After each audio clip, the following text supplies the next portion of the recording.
Senator Blackburn. Thank you, Mr. Chairman, and to our witnesses, thank you so much for being with us today. Mr. Kosha, I want to come to you and congratulations on your nomination to be the director of the Amtrak Board of Directors. And I want to talk with you a little bit about the supply chain and some of the issues that have come up around the supply chain recently. And of course, we recognize that Tennessee and Memphis in particular is along many of those key routes and those Class 1 railroads all going through Memphis. So what are you doing to balance efforts to expand passenger rail over existing freight lines that are at capacity in our state? Thank you, Senator, for that question. And you raise a very important topic. The only way we could really expand passenger service through most of the country is to develop the right partnership with the host railroads, who have an equally important task of keeping the supply chains open and operating effectively. We believe there's a number of effective ways to manage that. Amtrak trains actually use up very little capacity on those railroads, but the freight railroad trains, as you know, the consus is very long, so therefore there are many sidings where they don't fit. Let me ask you this. Are you involving the freight lines at the front end of this discussion, Yes. recognizing that those Amtrak lines may be just sitting there, fallow, unused for the bulk of the time? Yes, we are, Senator. We are at the very outset of any discussions around increased rail usage on any of the host railroads. They are among the very first conversations that we have. And some of the freight railroads that we work with, we've developed a very good dialogue to be able to work through these issues together and, frankly, look for funding mechanisms to make improvements where necessary to accommodate both of our needs.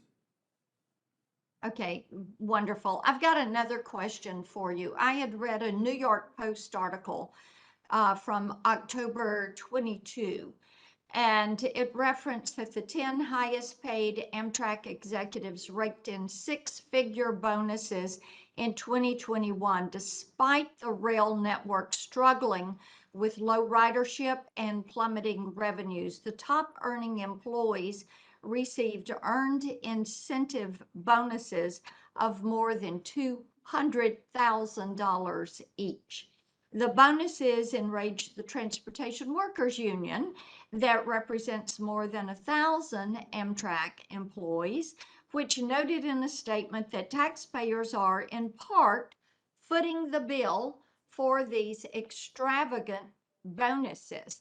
So what was your role in giving Amtrak execs bonuses of more than $200,000 each? And please provide me a detailed description of this decision-making process.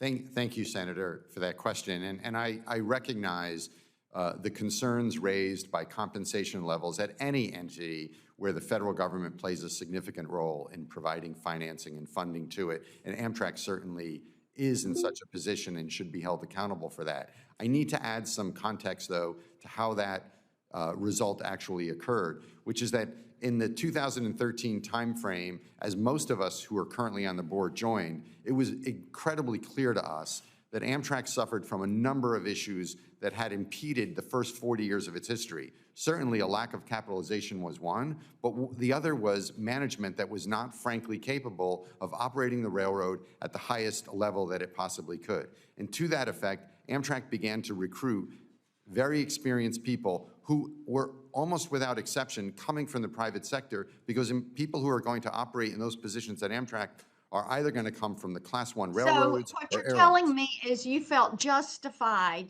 in giving these top executives bonuses of $200,000 each. Senator, as part of that restructure of Amtrak, we essentially terminated what was a very expensive benefit program that was not tied to the performance of the company, and in its place, we put in an incentive compensation program. But ridership was down, utilization was down, and you still chose to give them bonuses of $200,000. Senator, the employees. So what are you planning to give them bonuses this year?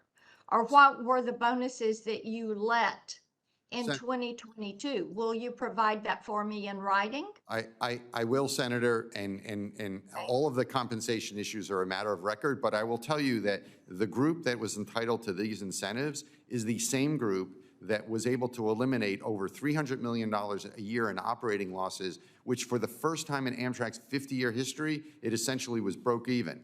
The pandemic created an enormous amount of dislocation to the company. But sir, if Amtrak was able to sustain themselves, they would not be needing money from the federal government. My time has expired. Thank you.